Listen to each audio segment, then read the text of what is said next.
Welcome to St John's. In terms of the Christmas story, we're up to the feast of the Epiphany, and so the wise ones have joined the rest of our great nativity scene here on the liturgical platform of the cathedral. These figures will be here until after worship on Sunday, and then they go back into storage until next Advent.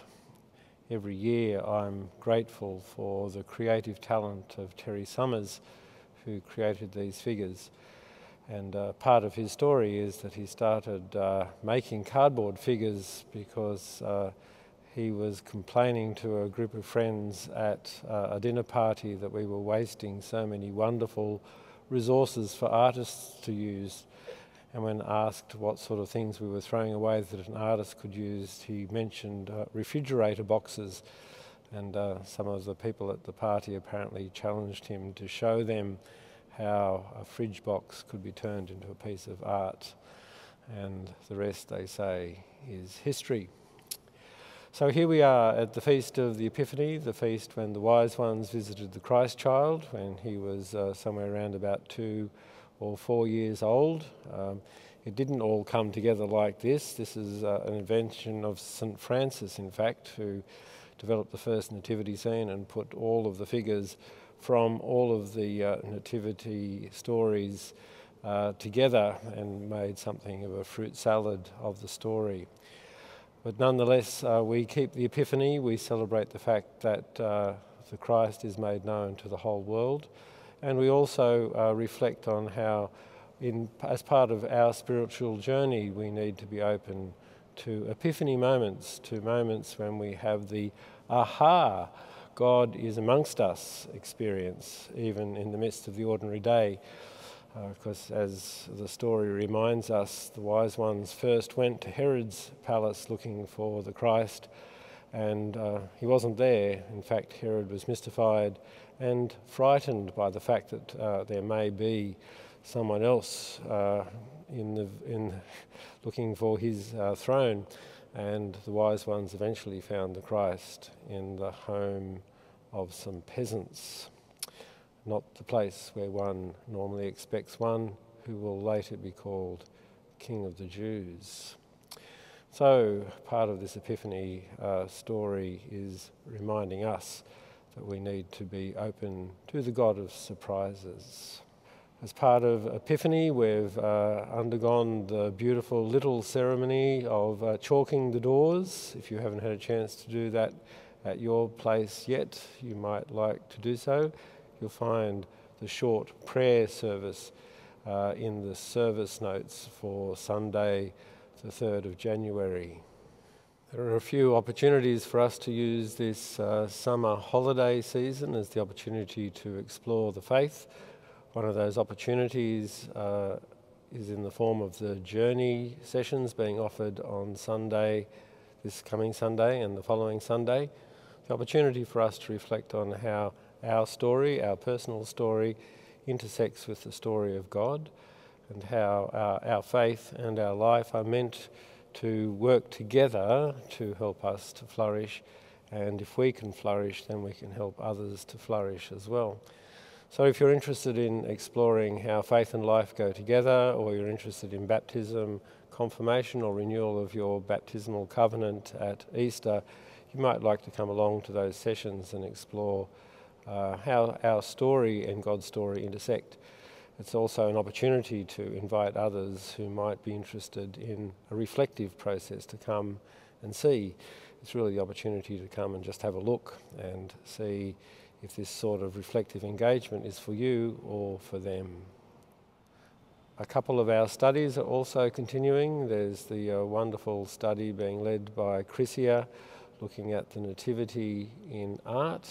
That's going to happen on Monday via Zoom. And then later in the week we continue the study that's looking at journeying into the way of love, how to develop the principles that allow us to engage in love, with love, to those with whom we spend our lives. Just before Christmas, Dom, Sue and I had the opportunity to have a conversation with Richard Holloway. Richard has a new book out called The Stories We Tell Ourselves. It's actually a very significant book, particularly the way it helps us to examine the effect that the Adam and Eve story has had, or at least the way we have chosen to read the Adam and Eve story, the way that story has affected us and in many ways become a toxic story to us. Richard is a great theologian, a very honest, incisive thinker. He's been one of my personal heroes for over 30 years, and so it was a great privilege to be able to spend some time speaking with him. One of the silver lining experiences of COVID has been that some of our technologies have improved in leaps and bounds, and it means that we can sit in 3 different places in Australia talking to someone in Edinburgh, and it comes over as if we're all in the same room. So I commend to you that really significant new podcast in our series, On the Way.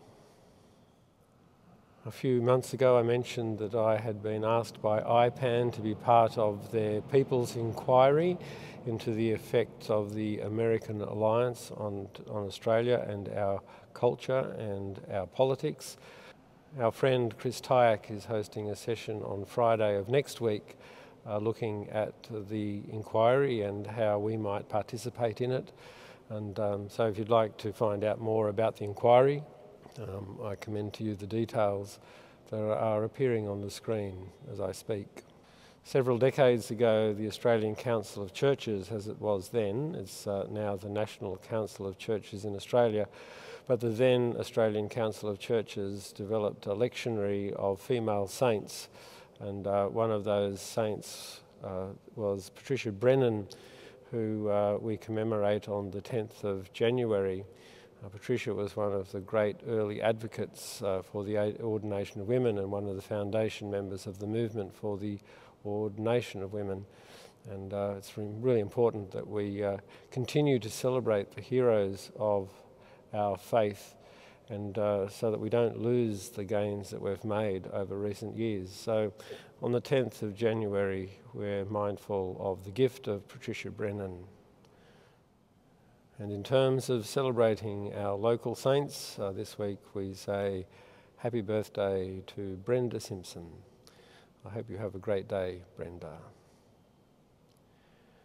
So the new year unfolds before us. We are praying for the grace to embrace the gifts of the new year, while also needing to be mindful that the COVID-19 pandemic is still with us.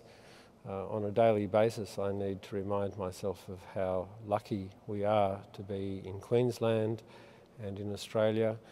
The news from the United Kingdom and from the United States of America is absolutely horrifying, and many of us have people who we love who are in North America and in Europe, as well as other parts of the world, and so we're constantly praying for them, whilst giving thanks for the incredibly incisive and decisive leadership that has allowed science to guide its decision-making process. So we're grateful as the new year unfolds that we have the opportunity to be meeting for worship, meeting to study together, meeting to interact with one another, meeting to give each other the gift of human presence. Peace be with you.